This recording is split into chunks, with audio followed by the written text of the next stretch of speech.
Dans un exercice précédent, nous avions calculé la charge totale possédée par un bâton dont on connaissait la charge linéique.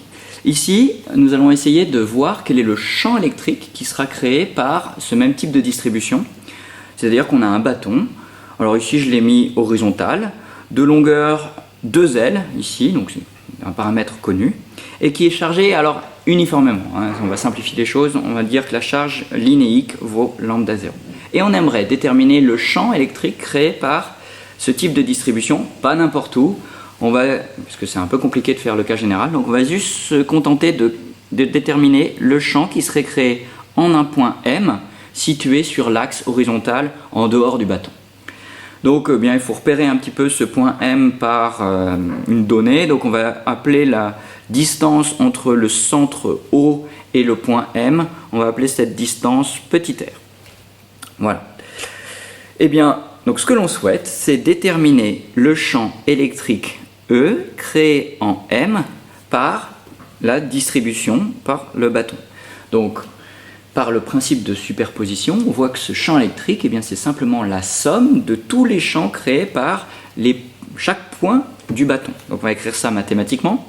La somme, donc c'est, pardonnez-moi, c'est la somme intégrale de tous les champs, donc les champs qui sont des petits champs qui sont créés par un tout petit bout tout petit bout du bâton. Donc on va appeler un tout petit bout du bâton, on va repérer ça, on va dire ça, quelque chose, un point P situé à une distance qu'on va appeler petit x du centre. Ce point P, il est d'épaisseur dl, et donc il crée un petit champ électrique DE, c'est P qui le crée en M. Et donc ça, c'est cette somme va être effectuée sur le bâton.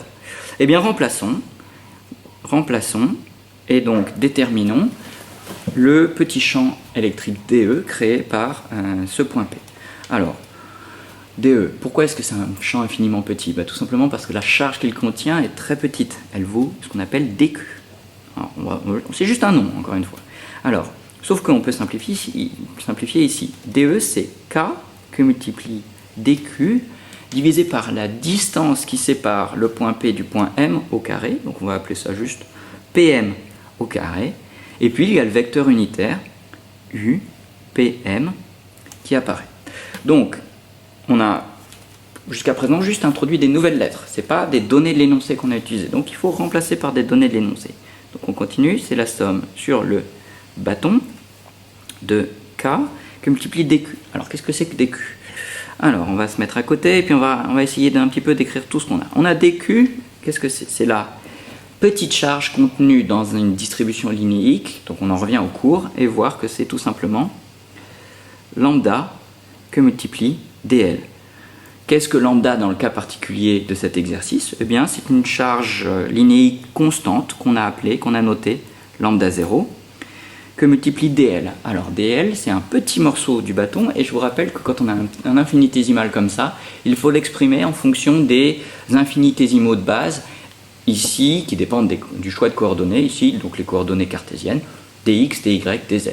Donc on voit ici que lorsqu'on se déplace sur un petit morceau dl du bâton, on correspond à un petit déplacement dx horizontal, il n'y a pas de déplacement vertical ni dans la profondeur, donc ici c'est tout simplement lambda dx.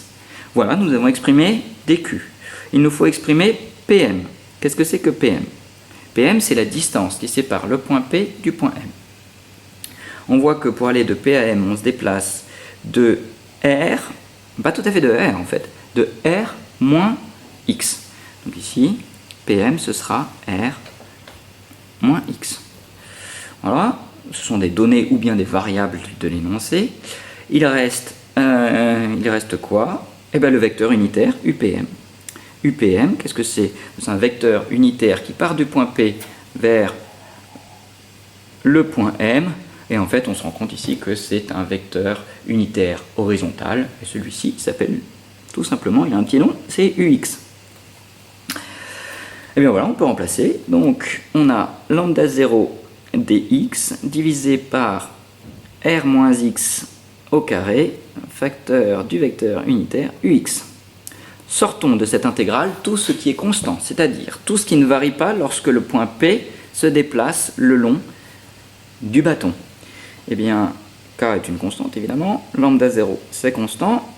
Alors, R-X, non, puisque X lorsque le point P se déplace est une variable, donc ça on ne peut pas le sortir. Le vecteur X c'est intéressant.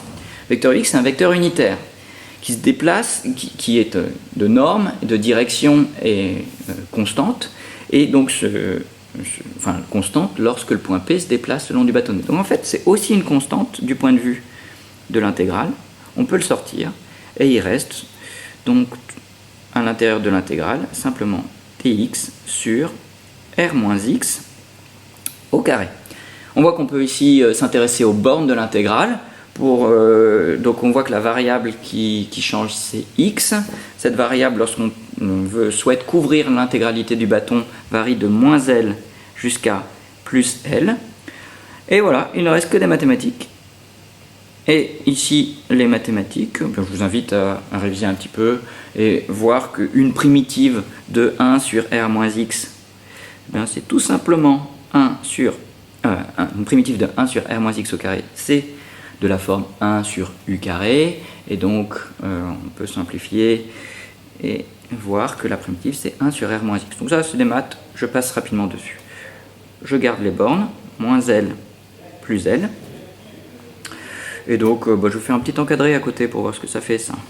Ça fait 1 sur r-x entre moins L et plus L.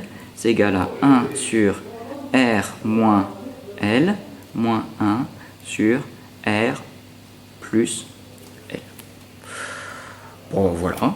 Et donc nous avons K, lambda 0, facteur de 1 sur r moins L moins 1 sur R plus L, le tout fois UX.